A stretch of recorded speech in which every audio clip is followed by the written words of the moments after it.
was her, she was me.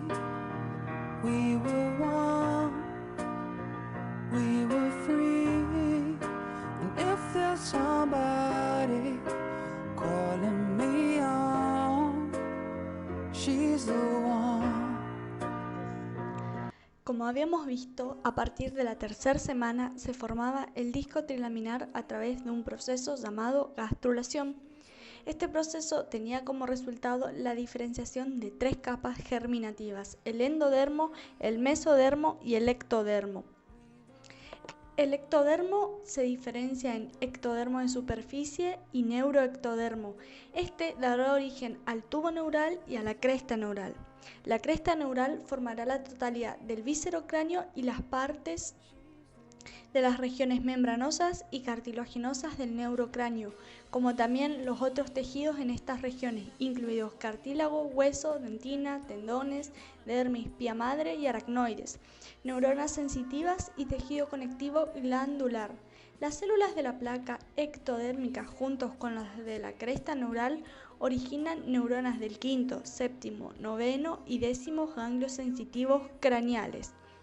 El mesodermo se diferencia en mesodermo intermedio, paraxial y lateral. En el mesodermo paraxial se originan gran porción de los componentes membranosos y cartilaginosos del neurocráneo, todos los músculos voluntarios de esta región craneal, facial. La dermis, el tejido conjuntivo de la región dorsal de la cabeza, los meninges que se encuentran en posición caudal. Y el mesodermo de la placa lateral formará cartílagos laríngeo y tejido conjuntivo de esta región. El rasgo más distintivo en el desarrollo de la cabeza y el cuello es la presencia de los arcos faringios. Estos arcos aparecen durante la cuarta y quinta semana del desarrollo y contribuyen al aspecto externo y característico del embrión. Cada arco faríngeo consiste en un núcleo de tejido mesenquimatoso derivado del mesodermo, recubierto en el exterior por ectodermo de superficie y en el interior por epitelio de origen endodérmico. Estos arcos faringios son 5 y se denominan primero, segundo, tercero, cuarto y sexto. Son barras de tejido mesenquimatoso al principio separadas por hendiduras faríngeas. Al mismo tiempo que se forman las hendiduras y los arcos, se desarrollan las bolsas faríngeas. El núcleo de cada arco faríngeo recibe un componente cartilaginoso, un componente muscular, un componente nervioso y un componente arterial. Entonces, partiendo de que cada arco tiene estos componentes, nombraremos los derivados de cada arco, que son componentes musculares, nerviosos y esqueléticos. Del primer arco faríngeo, sus derivados musculares incluyen los músculos de la masticación, que son el temporal, el macetero, el pterygoideo lateral y medial, el músculo miloioideo, el diente anterior del digástrico, el tensor del velo del paladar, el tensor del tímpano. Sus derivados nerviosos está dado por el nervio trigémino.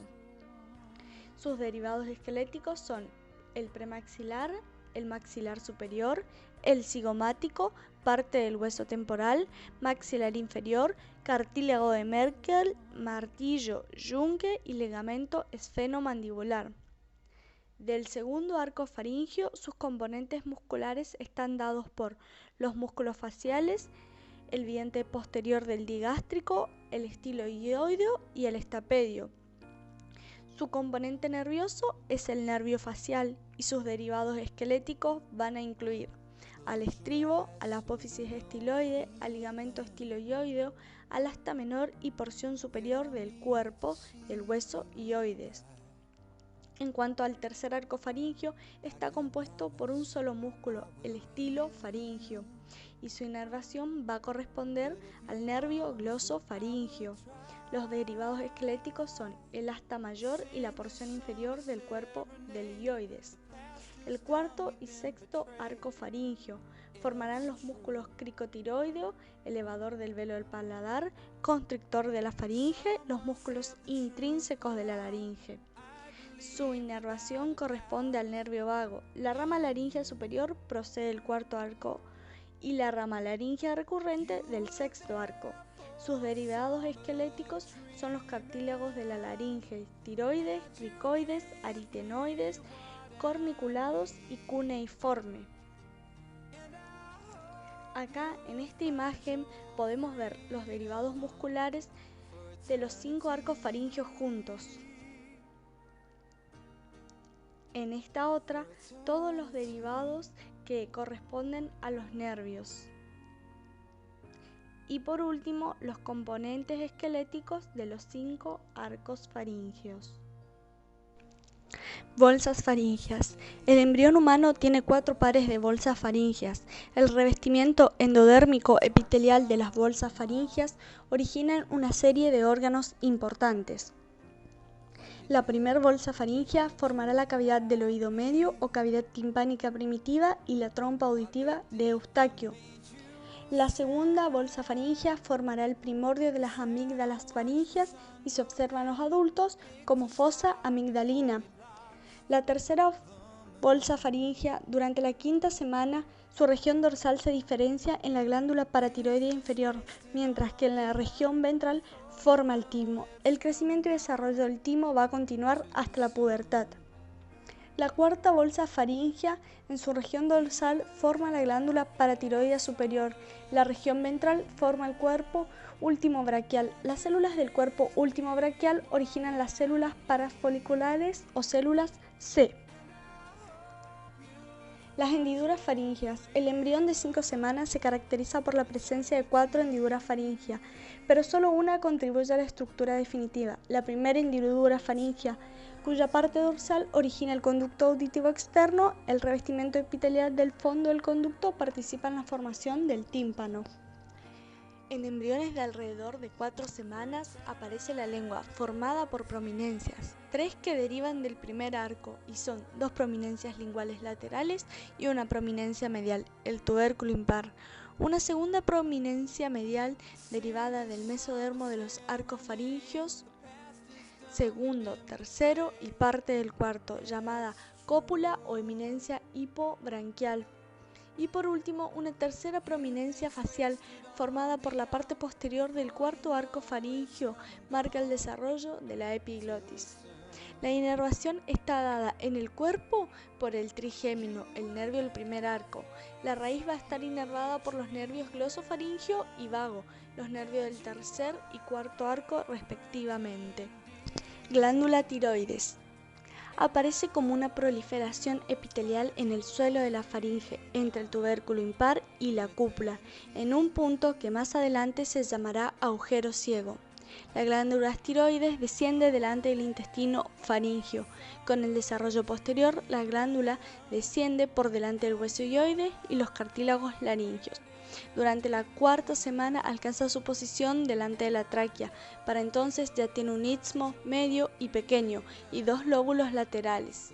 Comienza a funcionar a partir del tercer formación mes de la cara. Al final de la cuarta semana aparecen las prominencias. Las prominencias maxilares superiores pueden identificarse al lado del estomodeo y las prominencias maxilares inferiores se distinguen en posición caudal. La prominencia frontonasal constituye el límite superior del estomodeo. En ambos lados de esta se originan las placodas nasales. Durante la quinta semana, estas se invaginan para formar las fosas nasales. Al mismo tiempo, en dirección caudal crecen y se comprimen las prominencias nasales mediales hasta la línea media. La prominencia nasal media y la prominencia maxilar superior se fusionan y forman el labio superior. El labio inferior y la mandíbula se forman a partir de las prominencias maxilares inferiores que convergen a través de la línea media. Las prominencias maxilares y las nasales laterales están separadas por el surco nasolagrimal. Las prominencias convergen entre ellas y forman el conducto nasolagrimal. Las prominencias maxilares superiores se agrandan para formar las mejillas y el maxilar superior, y la nariz queda formada a partir de 4 prominencias faciales. Segmento intermaxilar. Las 2 prominencias nasales convergen a nivel profundo, formando el segmento intermaxilar, que a su vez está constituido por 3 componentes, uno labial, uno maxilar y uno palatino.